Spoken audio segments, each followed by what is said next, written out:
संरचना, ठीक है ना। लुईस संरचना क्या होती है? कोई भी जो तत्व होता है या यौगिक होते हैं, ठीक है, उनके सबसे बाहरी कक्षा के जो इलेक्ट्रॉन होते हैं उनको डॉट के द्वारा या बिंदु के द्वारा दर्शाना क्या कहलाता है? लुईस संरचना कहलाता है। जैसे हम पहले कुछ तत्वों का देखेंगे लुईस संरचना बनाना, उसके बाद हम किसका देखेंगे? यौगिकों का देखेंगे।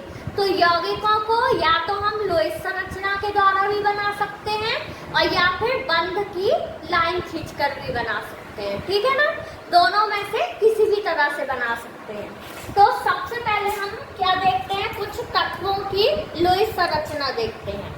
जैसे सबसे पहले हम क्या देखें? कार्बन। कार्बन का परमाणु क्रमांक कितना है? 6। कितना है? 6 है, ठीक है ना। तो यदि हम इसका इलेक्ट्रॉनिक विन्यास लिखें, देखो हमने क्या बताया आपको कि बाहरी कक्षा के इलेक्ट्रॉन को डॉट के द्वारा दर्शाना। कार्बन का परमाणु क्रमांक 6 है, इसका मतलब ये नहीं कि हम पूरे 6 इलेक्ट्रॉन दर्शाएंगे। जो बाहरी कक्षा होगी सिर्फ उसके इलेक्ट्रॉन को बस हम क्या करेंगे? डॉट के द्वारा दर्शाएंगे। तो सबसे पहले हम इसका इलेक्ट्रॉनिक विन्यास लिखें तो 1s2 2s2 और 2p2, ठीक है। तो यहाँ आप देख रहे हो ये जो आगे नंबर लिखा है 1, ये क्या दर्शा रहा है? कक्षा को दर्शा रहा है। इसी तरह यहाँ पर ये 2 लिखा, यहाँ पर 2 लिखा, ये भी क्या दर्शा रहा है? कक्षा को दर्शा रहा है। तो ये 1 लिखा मतलब ये पहली कक्षा में 2 इलेक्ट्रॉन है, और ये 2 लिखा मतलब दूसरी कक्षा में टोटल ये कितने इलेक्ट्रॉन है? 4 इलेक्ट्रॉन है। मतलब हमें ये 4 इलेक्ट्रॉन दर्शाना है, ठीक है ना। अच्छा, एक चीज और हमें ये भी पता होना चाहिए कि जो इलेक्ट्रॉन है वो जोड़े के रूप में है या सिंगल है ना। तो उसके लिए हम पहले कक्षक में इलेक्ट्रॉन भरें, तब हमें ये चीज पता चलेगी। तो 2s2 और 2p2, ठीक है ना।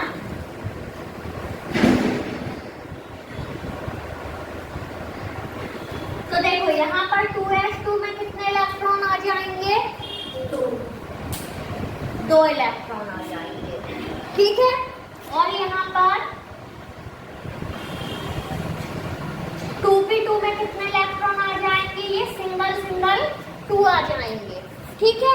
अब देखो हमें एक चीज और याद रखना है, यदि कोई हम कक्षक भरते हैं और वहां पर यदि कोई कक्षक खाली रहता है तो जो जोड़े वाले इलेक्ट्रॉन होते हैं वो क्या करते हैं?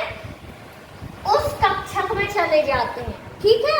तो जब ऐसा होता है तो जो ये हमारी इस तरह की कक्षक हमने भरा है ये कहलाती है ग्राउंड स्टेट। क्या कहलाएगी ये? Ground state.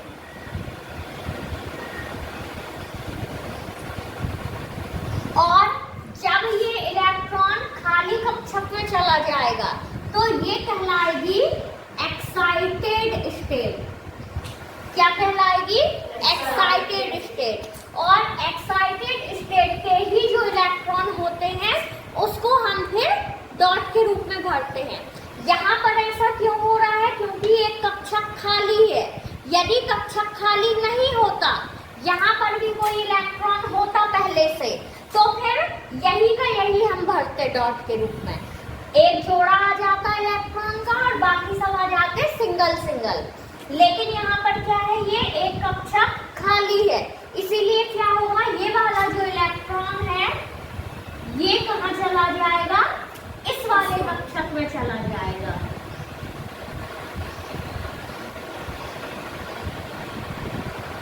ये ठीक है। तो ये क्या हो गया? पूरे कक्षक भर गए। अब इन्हीं को हम क्या करेंगे? डॉट के रूप में दर्शाएंगे। तो अब यदि हम कार्बन की लुईस संरचना बनाएंगे तो कितने इलेक्ट्रॉन आ जाएंगे? 4।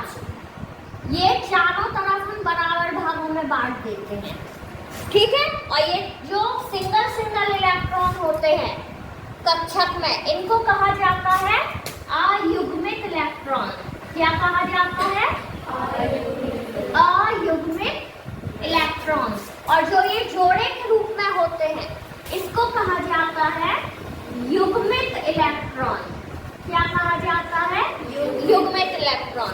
तो लुईस संरचना हम कैसे बनाएंगे अब पता चला आपको। सबसे पहले आप इलेक्ट्रॉनिक विन्यास लिखना, फिर देखना कि आखिरी कक्षा कौन सी है, उसका आप क्या करोगे, कक्षक में इलेक्ट्रॉन भरोगे। यदि कोई कक्षक खाली है तो फिर इलेक्ट्रॉन कहाँ जाएगा? एक्साइटेड स्टेट में जाएगा। और तब फिर हम क्या बनाएंगे? इसकी लुईस संरचना बनाएंगे। कक्षक खाली नहीं, यदि कक्षक खाली नहीं है, जैसे मान लो यहाँ पहले से इलेक्ट्रॉन है, ठीक है, तो फिर क्या हो जाएगा? यहाँ पर एक ये आ गया जोड़े का इलेक्ट्रॉन और फिर बाकी ये आ गए 3 अयुग्मित इलेक्ट्रॉन। ऐसा होगा, ठीक है ना? हाँ लिख लो इसको। रुको, 1-2 तत्वों का और देख ले फिर लिखना। अभी हमने देखा किसका? कार्बन का, ठीक है। अच्छा ठीक है, ये कार्बन का लिखो, इसके बाद फिर और तत्वों का बता रहे हैं।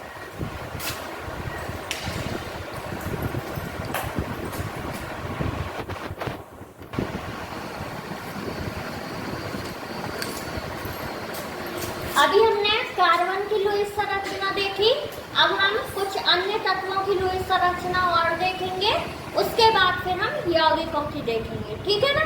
तो कार्बन के बाद हम देखते हैं किसकी? नाइट्रोजन की। नाइट्रोजन का परमाणु क्रमांक कितना?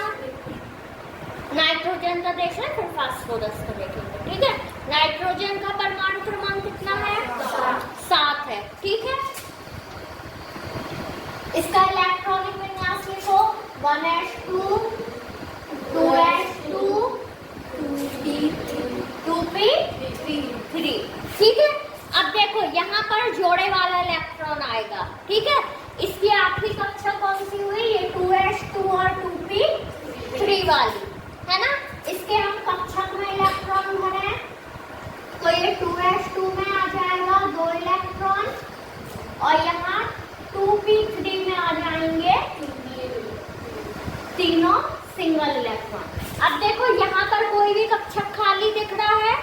नहीं दिख रहा है, तो इलेक्ट्रॉन एक्साइटेड स्टेट में नहीं जाएगा, सीधे हम इसी की क्या बना लेंगे? लुईस संरचना बना लेंगे, ठीक है ना। तो ये सबसे पहले लुईस संरचना के लिए हम लिखते हैं तत्व का संकेत, और उसके बाद फिर हम चारों तरफ क्या दिखा देते हैं इसमें? डॉट से। तो देखो यहाँ पर एक क्या है? इलेक्ट्रॉन का जोड़ा है और 3 है सिंगल इलेक्ट्रॉन। तो जोड़े वाले इलेक्ट्रॉन को हम कहेंगे युग्मित इलेक्ट्रॉन, ठीक है। और तीनों क्या है? ये सिंगल हैं, तो ये 1, ये 2 और ये 3, ये बन गई नाइट्रोजन की लुईस संरचना। अच्छा एक चीज और, यहाँ पर जो ये सिंगल इलेक्ट्रॉन होते हैं ना, यही क्या करते हैं? अन्य तत्व के साथ जुड़कर यौगिकों का निर्माण करते हैं। मतलब एक तरह से कहा जाए कि इनकी संयोजकता यही होती है। जैसे इसके पहले हमने कार्बन की बनाई थी, तो कार्बन में क्या आए थे? 4 अयुग्मित इलेक्ट्रॉन आए थे, तो मतलब कार्बन की संयोजकता क्या है? 4 है। मतलब ये 4 अन्य तत्व के साथ जुड़कर यौगिक बना सकता है, ठीक है ना। और हाँ, जब तक इनकी संयोजकता पूरी नहीं हो जाती तब तक ये यौगिक भी नहीं बना सकते। मतलब 4 इसमें अयुग्मित इलेक्ट्रॉन है, तो इसके 4 अन्य इलेक्ट्रॉन के साथ साझा करेगा, तभी क्या होगा? यौगिक बनेगा। क्योंकि आपको एक बात बताएं, कोई भी यौगिक तब बनता है जब उसका अष्टक पूर्ण होता है, ठीक है। अब यहाँ कार्बन की बाहरी कक्षा में कितने हैं? 4 इलेक्ट्रॉन है, मतलब इसको 4 इलेक्ट्रॉन और चाहिए। तो जब ये 4 अन्य इलेक्ट्रॉन के साथ साझा करेगा, है ना, तभी क्या होगा? इसकी संयोजक अष्टक नियम पूरा होगा और यौगिक बनेगा। अभी आगे मैं आपको ये सब समझाऊंगी, ठीक है, कि अष्टक नियम क्या होता है और यौगिक कैसे बनते हैं। आज हम लुईस संरचना को कंसंट्रेट करते हैं, ठीक है। तो ये हो गया नाइट्रोजन की लुईस संरचना। इसके बाद किसकी कह रहे हो? फास्फोरस। फास्फोरस का परमाणु क्रमांक कितना है? बताओ जल्दी।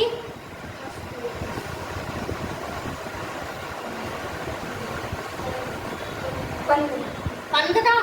पक्का? हाँ, तो फास्फोरस का परमाणु क्रमांक है 15। ठीक है, सबसे पहले हम इसका इलेक्ट्रॉनिक विन्यास लिखेंगे। बोलो 1s2 2s2 2p6 3s2। कितना हो गया? 2 2 4 6 10 2 12। 3 इलेक्ट्रॉन और चाहिए, तो 3s2 के बाद क्या आ जाएगा? 3p3। ठीक है, हो गए पूरे 15 इलेक्ट्रॉन। अब इसमें आखिरी कक्षा कौन सी आ रही है? हाँ, 3 वाली आ रही है। तो जो ये 3s2 और 3p3 है, ये क्या है? इसकी आखिरी कक्षा है। तो सबसे पहले हम क्या बना लें? इसका कक्षक में इलेक्ट्रॉन भरे। तो 3s2 में आ जाएंगे ये 2 इलेक्ट्रॉन। ठीक है, और यहाँ पर फिर आ जाएगा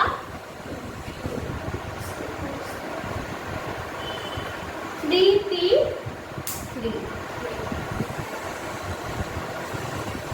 ठीक है, अब देखो, आपको ये पता है कि जो पहली कक्षा होती है, पहली कक्षा में सिर्फ कौन सा कक्षक होता है? S। दूसरी कक्षा में S और P। ठीक है, अब जो तीसरी कक्षा होती है, तीसरी कक्षा में S कक्षक भी होता है, P भी होता है और D भी होता है। ठीक है, तो यहाँ पर यदि हम देखें तो ये हो गया S, ये हो गया P। अभी इसमें D कक्षक और है। ठीक है, यहाँ बना देती हूँ मैं नीचे।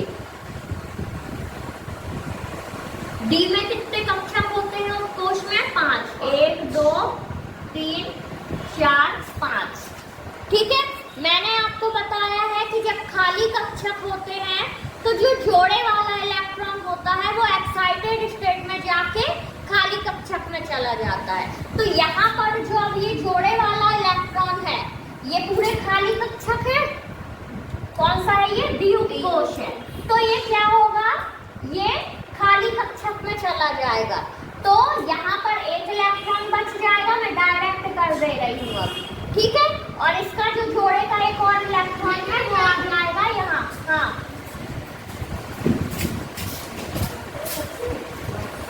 हल्ला नहीं। ठीक है, तो ये जोड़े का इलेक्ट्रॉन कहाँ आ गया? खाली कक्षक में आ गया। अब देखो टोटल कितने इलेक्ट्रॉन हो गए? 5 हो गए। और पांचों के पांचों कैसे हैं? हाँ, सिंगल है, मतलब अयुग्मित इलेक्ट्रॉन है। तो अब हम इसकी लुईस संरचना बनाएंगे फास्फोरस की।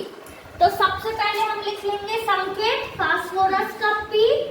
ठीक है, फिर जो पांचों के पांचों इलेक्ट्रॉन हैं उसको बराबर दूरी में चारों तरफ डॉट के रूप में दर्शा देंगे।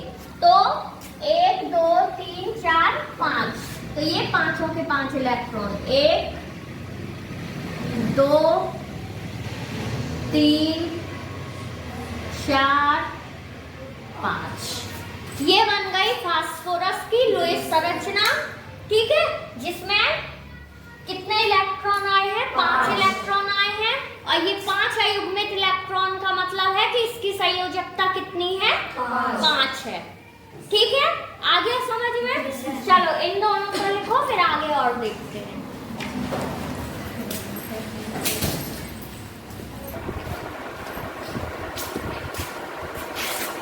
अभी हमने तत्वों की लुईस संरचना देखी थी, अब हम देखेंगे यौगिकों की लुईस संरचना। ठीक है, तो यौगिकों में हम सबसे पहले किसकी देखेंगे? CO। CO का नाम क्या है? Carbon monoxide. ठीक है, तो कार्बन मोनोऑक्साइड में एक तत्व है कार्बन और एक तत्व है ऑक्सीजन।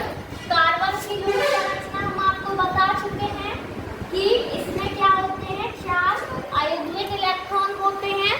ऑक्सीजन की लुईस संरचना भी मैं आपको यहाँ अलग से बना के बता दे रही हूँ।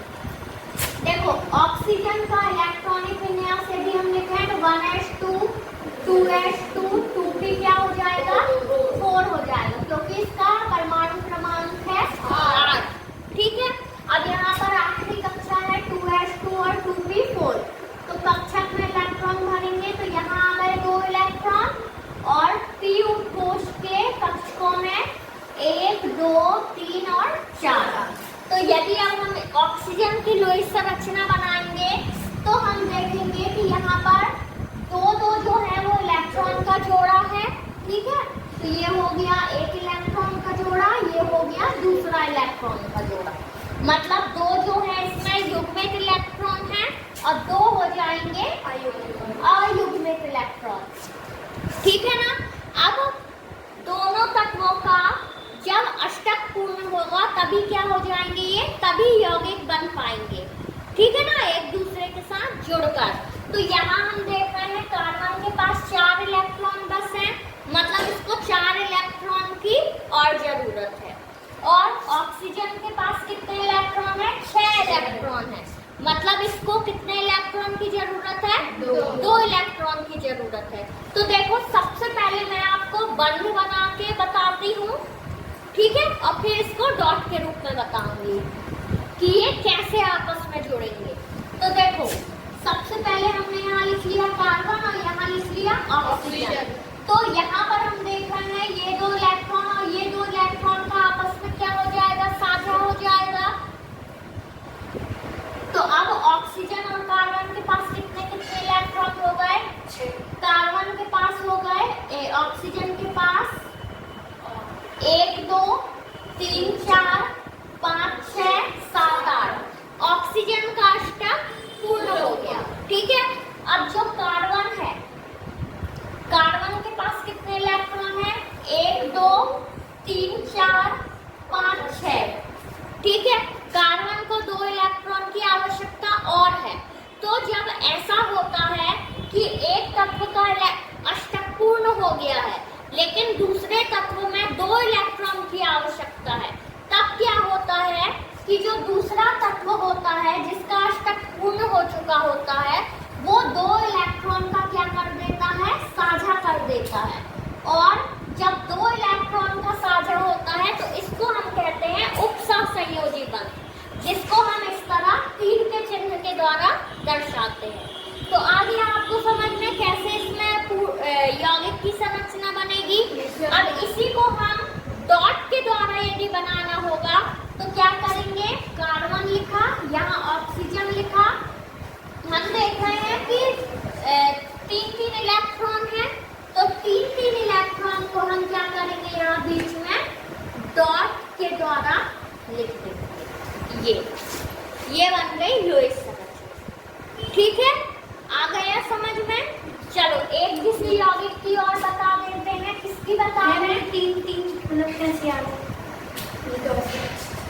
देखो ये एक इलेक्ट्रॉन, ठीक है, ये एक इलेक्ट्रॉन, ठीक है, और ये उपसहसंयोजी यौगिक का ये 2 इलेक्ट्रॉन। ठीक है ना, इस तरह से। ऐसे ही कार्बन के ये 2 इलेक्ट्रॉन और ये जो 2 इलेक्ट्रॉन है ये हो गए उपसहसंयोजी बंध वाले। आगे समझ में, इस तरह से बनाना है। हाँ, अब एक कोई यौगिक और बताओ, उसकी बता दें। CO2 carbon dioxide. चलो CO2 की और देख लेते हैं। CO2 carbon dioxide. अब लुईस संरचना आपको कार्बन और ऑक्सीजन दोनों की पता चल गई है, तो डायरेक्ट हम लिखते हैं इसको। ठीक है, हम देख रहे हैं यहाँ एक कार्बन है और 2 ऑक्सीजन है। ठीक है, तो यहाँ पर हम कार्बन को लिखते हैं बीच में और यहाँ एक ऑक्सीजन और यहाँ एक ऑक्सीजन। अब कार्बन के पास 1 2 3 4 इलेक्ट्रॉन, ऑक्सीजन के पास ये हो गए 2 लोन पेयर। हाँ, ये जो युग्मित इलेक्ट्रॉन होते हैं इसको इंग्लिश में हम लोन पेयर बोलते हैं। ठीक है ना, 2 हो गए लोन पेयर और ये 2 हो गए सिंगल इलेक्ट्रॉन। ऐसे ही इस वाले ऑक्सीजन में भी ये 2 हो गए लोन पेयर और 2 हो गए सिंगल इलेक्ट्रॉन। ठीक है, पहले हम इसको बंध के द्वारा बता दें। तो यदि देखो यहाँ पर कार्बन के पास कितने इलेक्ट्रॉन है 4 इलेक्ट्रॉन, इसको 4 इलेक्ट्रॉन की और आवश्यकता है, ठीक है ना। तो ये इस इलेक्ट्रॉन के साथ साझा हो गया और एक ये इस इलेक्ट्रॉन के साथ साझा हो गया, ठीक है। तो अब 2 इलेक्ट्रॉन और बचे हैं, ये ऑक्सीजन के इस इलेक्ट्रॉन के साथ साझा कर लेगा और इस इलेक्ट्रॉन के साथ साझा कर लेगा। अब आप देखो सबके पास 8-8 इलेक्ट्रॉन हो गए क्या। सबसे पहले इस ऑक्सीजन पे देखो 1 2 3 4 5 6 7 8 हो गए इस ऑक्सीजन के 8। अब कार्बन के देखते हैं 1 2 3 4 5 6 7 8 हो गए 8। ऐसे ही इस ऑक्सीजन के 1 2 3 4 5 6 7 8 तीनों तत्वों का अष्टक पूर्ण हो गया, ठीक है। तो अभी ये मैंने आपको बंध बना के बताया। इसी को अब हमें लुईस डॉट के द्वारा दर्शाना है, तो कैसे दर्शाएंगे। सबसे पहले यहाँ ऑक्सीजन लिख लिया, यहाँ कार्बन लिख लिया और फिर यहाँ ऑक्सीजन लिख लिया, ठीक है। अब इनके जो डॉट बनाना है, तो इन दोनों के बीच कितने कितने इलेक्ट्रॉन है, 4 इलेक्ट्रॉन है।